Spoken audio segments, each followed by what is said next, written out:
శుక్లాం బ్రహ్మ విచారసార పరమాద్యాం జగద్వ్యాపినీం వీణా పుస్తకధారిణీం అభయదాం జాడ్యాంధకారాపగాం హస్తే స్ఫాటికమాలికాం విదదతీం పద్మాసనే సంస్థితాం వందే తాం పరమేశ్వరీం భగవతీం బుద్ధిప్రదాం శారదాం. శ్రీ మహాగణాధిపతయే నమః. శ్రీ మహాసరస్వత్యై నమః. శ్రీ గురుభ్యో నమః. శుక్రగోచారము అంటే శుక్రుడి యొక్క సంచారము జాతకునిపైన మానవునిపైన ఎలాంటి ప్రభావాన్ని చూపిస్తుంది? శుక్రుడు నవగ్రహాల లోపల అత్యంత ప్రాధాన్యతను సంతరించుకున్నటువంటి గ్రహము. ఎందుకు అనంటే శుక్రుడు ముఖ్యంగా మనకు జీవితంలో కావలసినటువంటి సుఖ సౌఖ్యాలను, సంతోషాలను, దాంపత్య సౌఖ్యాన్ని, ప్రేమ వ్యవహారాలను, కళలు, చతుషష్ఠి కళలకు సంబంధించినటువంటి అవగాహనను, సంగీత సాహిత్యాలకు, తర్వాత సౌందర్యానికి, ఆకర్షణకు, వివాహాది శుభకార్యాలకు కూడాను కారకుడు శుక్రుడు. విలువైనటువంటి వస్త్రాలు కొనుక్కోవడానికి, ధరించడానికి, సుఖంగా జీవితాన్ని కొనసాగించడానికి శుక్రుడి యొక్క బలము అంటే శుక్రుడు మంచి స్థానాలలో సంచరించడం అనేటువంటిది చాలా ముఖ్యమైనటువంటి విషయము. ఈ విధంగా శుక్రుడు అత్యంత ప్రాధాన్యతను సంతరించుకున్నటువంటి గ్రహము. అయితే శుక్రుడు చాలా స్థానాలలో మంచి ప్రభావాన్ని ఇస్తాడు. శుక్రుడు ముఖ్యంగా 12 రాసులలో ఎక్కువ రాసులలో సంచరిస్తున్నటువంటి సమయంలో మనకు మంచి ఫలితాలను ఇస్తాడు. అయితే అందులో కూడాను శత్రుస్థానము, మిత్రస్థానము, ఉచ్చస్థానము ఇలాంటి స్థానాలలో సంచరిస్తూ గోచార రీత్యా మంచి స్థానంలో ఉన్నప్పుడు మనకు అద్భుతమైనటువంటి ఫలితాలను, జీవితాన్ని సంతోషంగా ఉంచడానికి కారకుడవుతాడు. కనుక శుక్రుడి యొక్క సంచారం గురించి మనం తెలుసుకుందాం. వృశ్చిక రాశి వారికి శుక్రుడి యొక్క సంచారం మూలకంగా ఫలితాలు ఎలా ఉన్నాయో తెలుసుకుందాం. 8 జూన్ 2026 నుండి 4 జూలై 2026 మధ్య కాలంలో శుక్రుడు కర్కాటక రాశిలో సంచరిస్తున్నాడు. కర్కాటక రాశి సంచారము వృశ్చిక రాశి జాతకులకు భాగ్యస్థానంలో సంచారం అవుతోంది. అంటే 9వ స్థానంలో శుక్రుడి యొక్క సంచారము జరుగుతోంది ఈ సమయం లోపల. ఇది చాలా మంచి ఫలితాలను ఇస్తుంది. గోచార రీత్యా 9వ స్థానము అనుకూలమైనటువంటి స్థానం. ఆల్రెడీ వృశ్చిక రాశి వారికి శుక్రుడు కూడాను 9వ స్థానంలో ఉన్నాడు, ఉచ్చ స్థానంలో ఉన్నాడు. అలాంటి ఆ వృశ్చిక రాశి వారికి శుక్రుడి యొక్క అనుకూలత కూడాను ఈ సమయం లోపల ఉంది. కాబట్టి మీకు చాలా మంచి ఫలితాలు, మంచి పనులు మీకు జరిగేటువంటి అవకాశాలు ఉన్నాయి. ముఖ్యంగా అదృష్ట స్థానం ఇది కలిసి వస్తుంది. అంటే మీరు కొంత ఎఫర్ట్స్ పెట్టినట్టయితే దానికి రెట్టింపు ఫలితాన్ని పొందేటువంటి అవకాశం ఉంది. ఆత్మవిశ్వాసం పెరుగుతుంది. తల్లిదండ్రుల యొక్క సహాయ సహకారాలు అందుతాయి. ముఖ్యంగా సమాజంలో మంచి స్థాయిలో ఉన్నటువంటి వారితో మీకు సత్సంబంధాలు ఏర్పడతాయి. ఈ సమయం లోపల ధార్మికమైనటువంటి కార్యక్రమాలు, దైవికమైనటువంటి కార్యక్రమాలలో మీరు పాల్గొంటారు. తద్వారా ఒక అనుభూతిని, ఆనందాన్ని మీరు పొందేటువంటి అవకాశం బాగా ఉంది. విహారయాత్రలు, తీర్థయాత్రలు చేసే సూచనలు. ఇకపోతే విద్యార్థుల విషయం ఆలోచించినట్టయితే ఈ సమయం చాలా అద్భుతంగా మీకు కలిసి వస్తుంది. కొంత మీరు ఎఫర్ట్స్ పెట్టండి, అద్భుతమైనటువంటి రిజల్ట్స్ను మీరు పొంది ఒక సంతృప్తితో ఉండేటువంటి అవకాశాలు ఉన్నాయి. మంచి స్థాయిలో నిలుస్తారు. మంచి సంస్థ లోపల కూడాను మీకు అడ్మిషన్ లభించేటువంటి అవకాశం బాగా ఉంది. ఇకపోతే ఆల్రెడీ ఉద్యోగం చేస్తున్నటువంటి వాళ్లకు కూడాను ఈ సమయం బాగా కలిసి వస్తుంది. చాలా సంతృప్తిగా ఉంటారు. మీరు చేస్తున్నటువంటి పనిని గుర్తిస్తారు. యాజమాన్యము, హైయప్స్ వీళ్ళందరూ కూడాను మీ నైపుణ్యాన్ని, స్కిల్ను గుర్తించడం మూలకంగా మీకు చాలా మంచి ఫలితాలు, మంచి స్థితి పొందేటువంటి అవకాశము ఉంది. ముఖ్యంగా తండ్రి ద్వారా రావాల్సినటువంటి ఆస్తి ఈ సమయంలో మీకు అందుతుంది. తండ్రి యొక్క సూచనల మూలకంగా మీకు చాలా మంచి జరుగుతుంది. శుభవార్తలు వింటారు.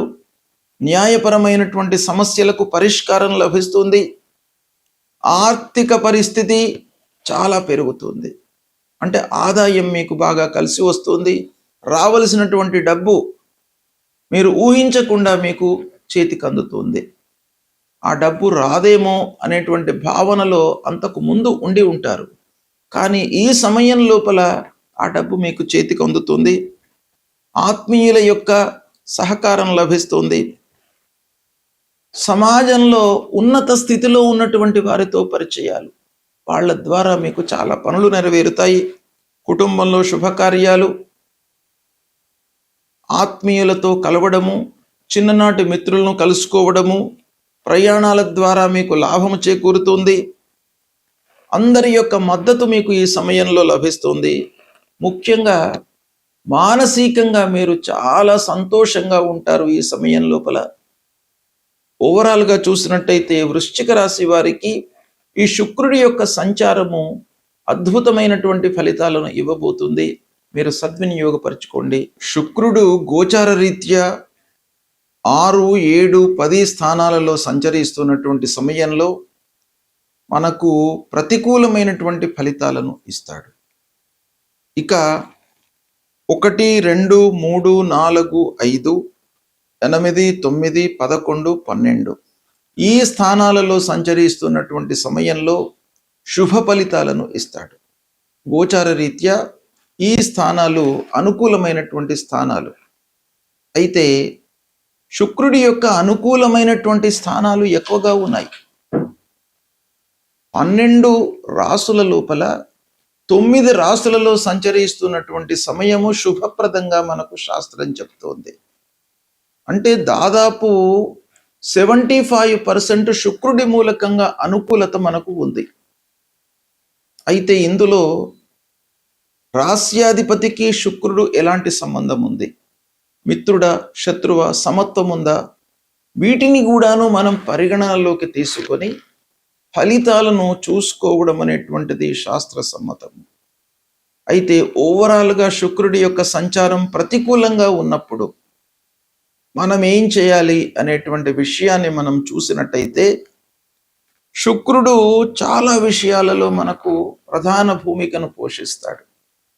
ముఖ్యంగా మనిషికి అన్నిటికంటే కూడాను జీవితంలో ఆనందము, సంతృప్తి, సౌఖ్యము అనేటువంటిది ముఖ్యమైనటువంటివి.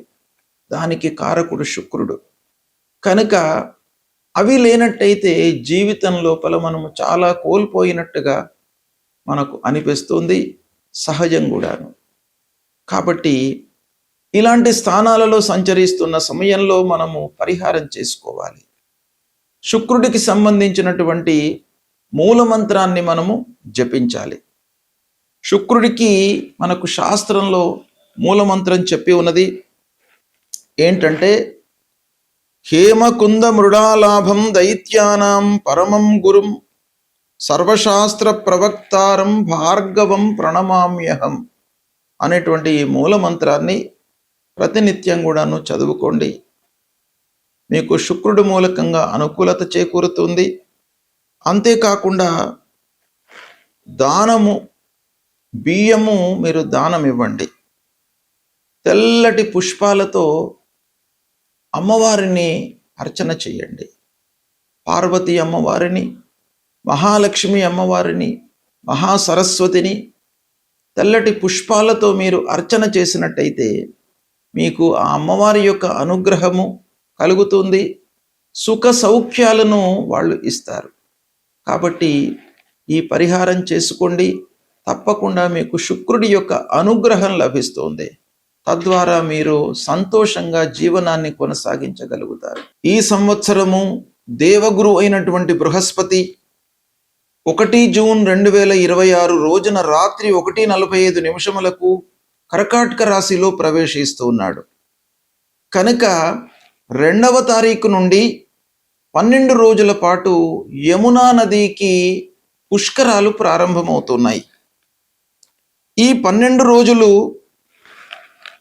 అందరూ కూడాను యమునా నదికి వెళ్ళి స్నానదానాదులు చేసి, తల్లిదండ్రులు గతించినటువంటి వాళ్ళు పితృదేవతల ప్రీత్యర్థమై స్నానము, దానము, తర్పణము, పిండ ప్రదానాలు చేయడం మూలకంగా వాళ్ళు సంతృప్తి చెంది మనకు అనుగ్రహాన్ని ఇస్తారు, ఆశీస్సులను కలిగిస్తారు.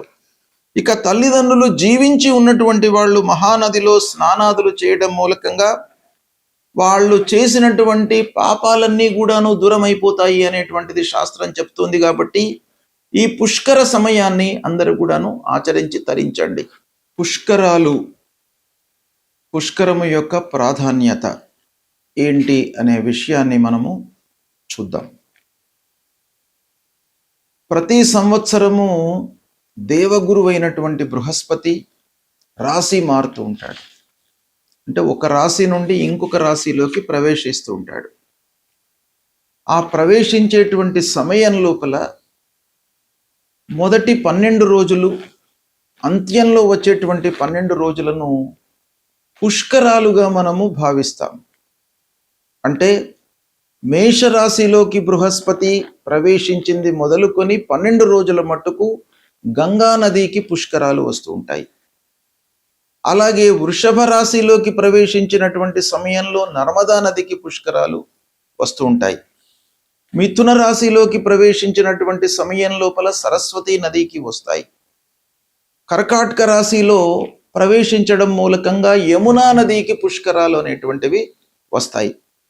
ఇలా ఒక్కొక్క రాశికి ప్రవేశిస్తున్నటువంటి సమయం లోపల జీవనదులు, పవిత్రమైనటువంటి నదులు మనకు భారతదేశంలో ఎన్నో ఉన్నాయి. కాబట్టి అలాంటి మహానదులకు పుష్కరాలు వస్తూ ఉంటాయి. ఈ సంవత్సరము దేవగురువు బృహస్పతి కర్కాటక రాశిలోకి ప్రవేశిస్తున్నాడు. 1వ తారీఖున రాత్రి 1:45 కర్కాటక రాశిలోకి ప్రవేశిస్తున్నాడు.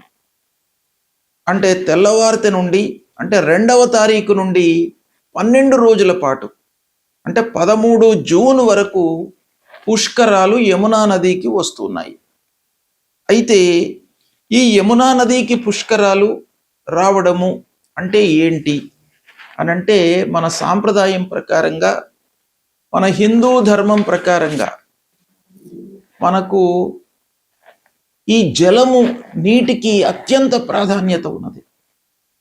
నీరు అనేది ఎప్పుడు కూడాను ఉండేటువంటి ఒక భౌతిక రాశి. అంటే అన్నీ కూడాను లయమైపోతాయి.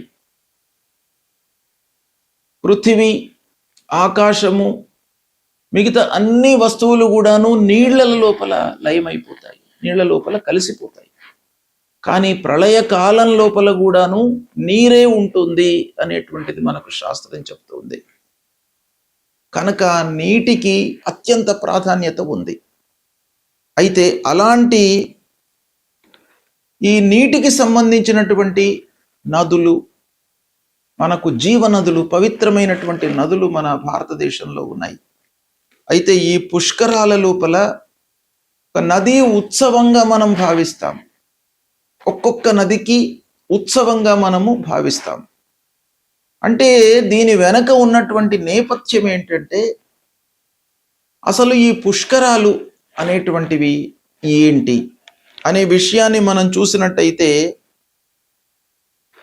పుష్కరుడు అనేటువంటి ఒక దివ్య శక్తి, అంటే భగవంతుని యొక్క స్వరూపమే. అలాంటి ఆ భగవంతుని యొక్క స్వరూపము ఈ గురువుతో కలిసి సార్ధ త్రికోటి తీర్థర సహిత అని, అంటే 33 కోట్ల దేవతలతో కలిసి ఈ నదికి రావడం అనేటువంటిది మనకు శాస్త్రం చెప్తుంది. అంటే 33 కోట్ల దేవతలందరూ కూడాను ఈ 12 రోజుల కాలము, ఈ పుష్కర కాలంలో ఆయా నదులలోకి వెళ్ళి స్నానం ఆచరిస్తూ ఉంటారు గురువుతో కలిసి. కనుక అలాంటి పవిత్ర సమయం లోపల మనం కూడాను వెళ్ళి స్నానం ఆచరించి పితృదేవతలకు తర్పణాలు శ్రాద్ధాదులు చేయడం మూలకంగా, దాన ధర్మాలు చేయడం మూలకంగా అక్షయ పుణ్య ఫలితము వస్తుంది అని మన శాస్త్రం చెప్తుంది. అయితే ముఖ్యంగా ఈ పుష్కరం లోపల అంటే ఈ 12 రోజులు మహానదులకే పుష్కరాలు చెప్పబడి ఉన్నాయి. పుష్కరము అనంటే 12 రోజులు. ఈ 12 అనే సంఖ్యకు చాలా పవిత్రత ఉంది. దేవగురు అయినటువంటి బృహస్పతి సంవత్సరం పాటు కర్కాటక రాశిలో ఉంటాడు. 12 నెలలు కూడాను కర్కాటక రాశిలో ఉంటాడు. మొత్తం 12 నెలలు కూడాను మనం పుష్కరాలుగా భావించవు. మొదటి 12 రోజులు, చివరి 12 రోజులను మట్టుకే మనం పుష్కరాలుగా భావిస్తాం. శాస్త్రం కూడాను అదే చెప్తుంది. అంటే 12 అనే సంఖ్యకు పవిత్రత ఉంది. చాలా విషయాలలో మనము పితృకర్మల లోపల దశాహము, ద్వాదశాహము అని అంటాం. తర్వాత ఈ 12 అనే సంఖ్య 12 రాసులకు సంబంధించినటువంటిది కూడాను మనకు తెలియజేస్తుంది. కాబట్టి ఈ 12 రోజుల లోపల మనం ఏం చేయాలి? తల్లిదండ్రులు లేనటువంటి వాళ్ళు తల్లిదండ్రుల ప్రీత్యర్థమై వాళ్లకు తర్పణాలు, శ్రాద్ధాదులు, దానము, తర్వాత తోచిన కొలది అన్నదానం చేయడము, ఇలాంటివి చేయడం మూలకంగా పితృదేవతలు సంతృప్తి చెంది మనకు అనుగ్రహాన్ని ఇస్తారు. మనకే కాకుండా మన వంశంలో జన్మించినటువంటి వాళ్లకు, పిల్లలకు, తర్వాత వచ్చే తరానికి కూడాను అనుగ్రహము, ఆశీస్సులను ఇస్తారు. కాబట్టి అందరూ కూడాను అంటే తల్లిదండ్రులు లేనటువంటి వాళ్ళు తర్పణాలు, శ్రాద్ధాదులు ఇవన్నీ చేసుకోవాలి పుష్కరం లోపల. తల్లిదండ్రులు ఉన్నటువంటి వాళ్ళు స్నానాదులు చేయాలి. స్నానము, దానము, తర్పణము, శ్రాద్ధము ఇవన్నీ కూడాను చాలా ముఖ్యమైనటువంటి కర్మలు. ఏంటంటే మనిషి పుట్టుకతోనే కొన్ని రుణాలతో పుడతాడు అని శాస్త్రం చెప్తోంది. పితృ రుణము, ఋషి రుణము, దేవ రుణము. పితృ రుణము, ఆ రుణం నుండి మనం విముక్తులం కావాలి. పితృ రుణం నుండి మనం విముక్తులం కావాలి అనంటే పితృదేవతలకు తర్పణాలు, శ్రాద్ధాదులు, దానాదులు చేయాలి. అంటే నదీ సమీపానికి వెళ్ళి ఈ పుష్కరాల లోపల వాళ్ళ నిమిత్తమై చేయడము. తర్వాత ఋషి రుణము అంటే ఋషులు మనకు ఈ వాంగ్మయాన్ని, శాస్త్రాలను, మన జీవితాన్ని ఒక సుఖమయంగా నడపడానికి ఎన్నో విషయాలను, పురాణాలను, ఇతిహాసాలను ఇవన్నీ కూడాను మనకు అందించారు. మరి వాళ్ళ రుణం తీర్చుకోవాలి. వాళ్ళ మూలకంగానే మనకు మంచి చెడులు అన్నీ కూడాను మనకు తెలుస్తున్నాయి. కాబట్టి వాళ్ళ రుణం కూడాను తీర్చుకోవాలి. కాబట్టి ఋషులకు కూడాను తర్పణాలు చేయాలి. దేవతల మూలకంగా మనకు అనుగ్రహం లభిస్తుంది. కాబట్టి దేవతలకు ప్రతినిత్యం కూడాను అర్చన చేయాలి. తద్వారా ఆ దేవ రుణం అనేటువంటిది తీరుతుంది. ఇలాంటి కర్తవ్యాలు మనకు శాస్త్రంలో చెప్పబడి ఉన్నాయి. కాబట్టి ప్రతి వాళ్ళు కూడాను ఈ పుష్కరాలను సద్వినియోగపరచుకోవాలి. అయితే ఇప్పుడు యమునా నదికి పుష్కరాలు వస్తున్నాయి. ఈ యమునా నది అనేటువంటిది మన భారతదేశంలో అత్యంతమైన పవిత్ర నదులలో ఒకటి. ముఖ్యంగా గంగా, యమున, సరస్వతి అనేటువంటిది త్రివేణి సంగమము మనకు చాలా హిందూ ధర్మంలో మహాతీర్థంగా చెప్పబడి ఉన్నది. అంటే ఎవరైతే ఈ సంగమంలో స్నానాదులు చేయడము, తర్పణాలు వదలడము, తర్వాత శ్రాద్ధాది కర్మలు చేసుకోవడం మూలకంగా అత్యంత పుణ్యము లభిస్తుంది అని శాస్త్రం చెప్తోంది. అయితే ఈ యమునా నదికి సంబంధించినటువంటి పుష్కరాలు వస్తున్నాయి కాబట్టి యమునా నది యొక్క మాహాత్మ్యం ఏంటి అనేది మనం సూక్ష్మంగా చూసినట్టయితే, యమునాదేవి ఎవరు? సూర్య భగవానుడి యొక్క కుమార్తె. సూర్యుడు మనకు త్రిగుణాత్మికమైనటువంటి ఒక భగవంతుడి యొక్క స్వరూపము. అలాంటి సూర్య భగవానుడి యొక్క పుత్రిక యమునాదేవి, యమధర్మరాజు యొక్క సోదరి. అయితే ఈ యమునా నదికి కృష్ణుడికి చాలా సంబంధం ఉంది. అంటే యమునా నదిలో స్నానం చేయడం మూలకంగా యమలోక భయాన్ని తొలగిస్తారు. అంటే యముని మూలకంగా కలిగేటువంటి భయము, యమలోక భయము దూరం అవుతుంది అని మన పురాణాలు చెప్తున్నాయి. అయితే యమునా నదికి కృష్ణుడికి ఎలాంటి సంబంధం ఉంది? కృష్ణుడి యొక్క బాల్యం మొత్తం కూడాను యమునా నది తీరం వద్దనే కొనసాగినట్టుగా మనకు పురాణం చెప్తోంది. మధుర, బృందావనము, గోకులము ఇవన్నీ కూడాను యమునా నది తీరంలోనే ఉన్నాయి. సాక్షాత్తు భగవంతుడు అక్కడ నడిచినటువంటి ప్రదేశము, పెరిగినటువంటి ప్రదేశము యమునా నదీ తీరము. కాబట్టి యమునా నదికి పుష్కరాలు వస్తున్నాయి గనక ఇది అత్యంత పవిత్రమైనటువంటి పుష్కరాలు. కాబట్టి ఈ పుష్కరాలలో అందరూ కూడాను స్నానము, దానము, భగవంతుడికి సంబంధించినటువంటి స్తోత్ర పారాయణము ఇవన్నీ కూడాను చేయడం మూలకంగా మనకు ఏం కలుగుతుందయ్యా అనంటే పాపక్షయము కలుగుతుంది. పాపాలన్నీ కూడాను దూరం అవుతాయి. అంటే మనము స్నానమాచరించడం మూలకంగానే పాపాలన్నీ కూడాను దూరం అవుతాయి. స్నానంతో మనకు పాపాలు ఎలా వెళతాయి అనంటే స్నానం అనేటువంటిది అత్యంత ముఖ్యమైనటువంటి ఒక విధిగా శాస్త్రం చెప్పబడింది. అంటే మనం స్నానము చేయడం మూలకంగా దశవిధ పాపాలన్నీ కూడాను దూరమవుతాయి. ఇక తర్పణాలు, శ్రాద్ధాదులు చేయడం మూలకంగా పితృశాంతి లభిస్తుంది. పితృదేవతలు తృప్తి పడతారు. తర్పణం మూలకంగా తృప్తి పడతారు. శ్రాద్ధాదులు చేయడం మూలకంగా వాళ్ళ యొక్క అనుగ్రహం లభిస్తుంది. కాబట్టి ఇవి తప్పకుండాను చేయాలి. తద్వారా వంశ వృద్ధి కలుగుతుంది. చేసినటువంటి వాళ్లకు కూడాను ఆయురారోగ్యాలు, ఐశ్వర్యాలు సంప్రాప్తమవుతాయి. సంతానము లేనటువంటి వాళ్లకు సంతానం కలుగుతుంది. సంతానము అభివృద్ధిలోకి వస్తుంది. ఐశ్వర్యము సంప్రాప్తమవుతుంది. భక్తి, జ్ఞానము అభివృద్ధి అవుతుంది అనేటువంటిది మనకు పురాణాలు చెప్తున్నాయి. కాబట్టి దీన్ని అందరూ కూడాను ఈ 12 రోజులు 2వ తారీఖు నుండి 13వ తారీఖు వరకు యమునా నదికి పుష్కరాలు వస్తున్నాయి. దీన్ని అందరూ కూడాను సద్వినియోగపరుచుకోండి, తరించండి. శుభం.